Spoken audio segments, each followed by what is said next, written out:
Now, I very often get people ask me what's involved with looking after a saltwater aquarium. So I am going to attempt to explain that in this video. Basically, the first thing we need salt level of 0.024, or let's say 0.025 if it's a well-established aquarium. When you're adding fish, I like to get that salt level to 0.020, then I'll slowly raise it, and that's where I normally keep it. I normally want a temperature of around 25 degrees, assuming tropical fish. I want a pH of around 8.4. I want basically no ammonia, or definitely no ammonia, no nitrite, as little as possible nitrate, as little as possible phosphate. Phosphate's the thing that gives you the algae. I like a KH of say 8 to 12, so let's say 10 DKH.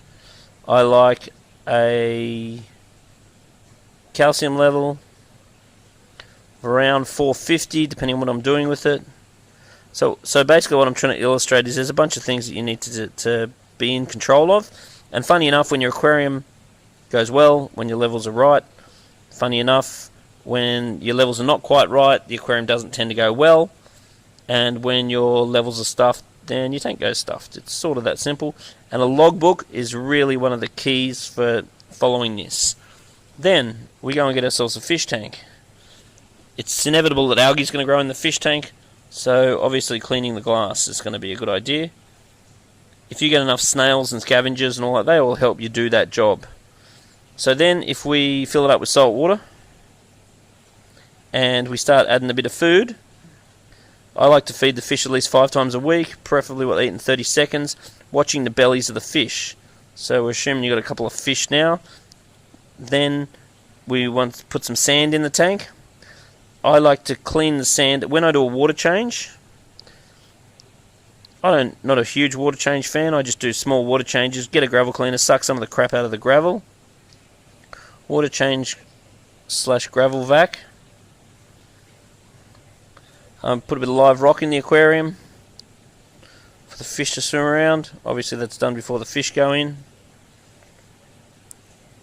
Then it's nice to have a light in the tank. If it's an LED light, you don't have to replace it very often. If it's a fluorescent or a halide, you've got to look at how often to replace your globes. At that point, you're also going to want to think about a filter. I like sump filters the best. I'll usually put a bit of poly filter in as a pre-filter. I'll have a hole drilled in my tank so the water goes down and dumps the water in above the poly filter. So I just replace poly filter. That's my mechanical media. When it's dirty, I'll add biological media such as marine pure. Giving that a bit of a rinse in water drained out of the fish tank every quarter. It's quite a good idea.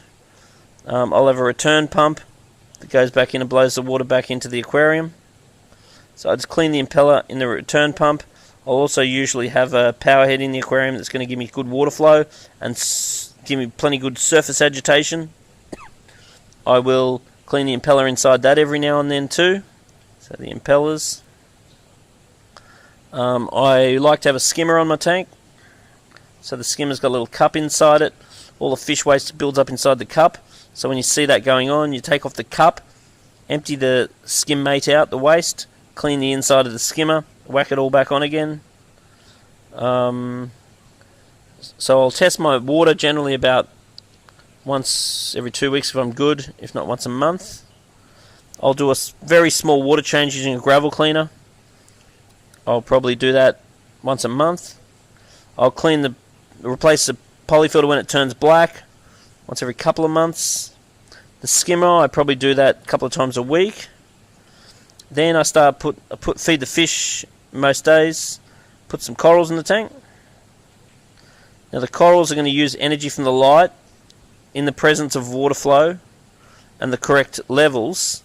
Then I do need to dose the tank, because if the tank gets very hungry and I've got lots of corals and they're sucking all these nutrients out of the water, then I will need to supplement. So I will do a supplement program So depending on what brand you go with, it's usually something like calcium on Monday, magnesium on Tuesday, carbonate on Thursday, depending on the regime you're doing. But supplementing is so adding supplements is something that you do. If you don't have many corals, supplements are not that important. If you got a lot of corals, supplements are very important.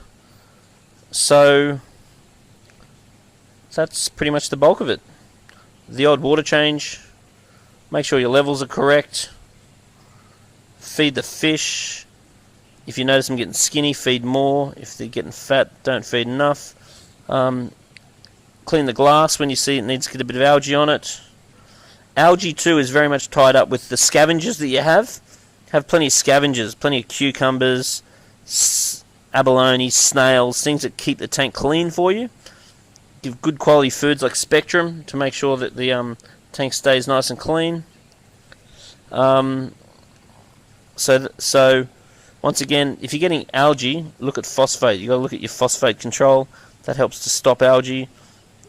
And it's pretty easy. Basically, when you're new to the hobby and all these things look a bit foreign to you, it's a bit scary. It's a lot to learn at the start.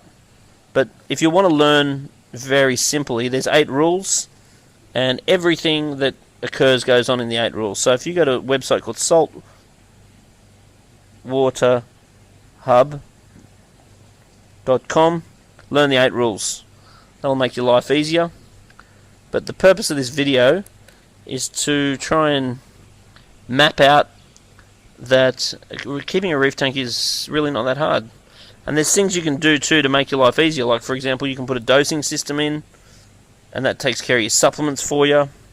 You could put a calcium reactor on it. That helps to replace the calcium that your corals take out. You could go and chuck a redox potential, ozone on it, which is going to crystal clear your water and add up go in your protein skimmer and raise your redox potential. What other things can you spend money on? You get an RO system. Very good getting an RO system. It goes on your tap water to purify the top-up water. That's a big thing I forgot, top-ups. It's really important that as your tank evaporates, if you've got a sump, it's going to evaporate from the sump, and that you top the aquarium up using RO water. Because if you use tap water, the silicates and the crap in the tap water means you're going to get light brown algae, and then you're going to have to clean that off, and that's a pain in the neck.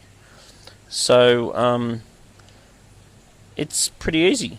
Feeding, supplementing relative to corals, supplementing relative to the levels you get in your tests, topping up as it evaporates, cleaning as need be. If you're spending more than 5 or 10 minutes a week on your maintenance, you've probably got too high phosphate levels, because maintenance shouldn't be a lot. Water changes every now and then, just a little water change here and there. Cleaning the filter every now and then, checking the poly filter every now and then, cleaning the cap on the skimmer on some regular basis.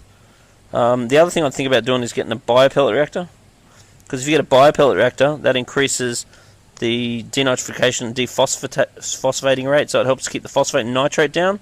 So biopellet reactor is something I'd get, and check on the level in the biopellet reactor to check the biopellets aren't going down over a period of months or years. Same with the media in the calcium reactor if you decide to use one of them.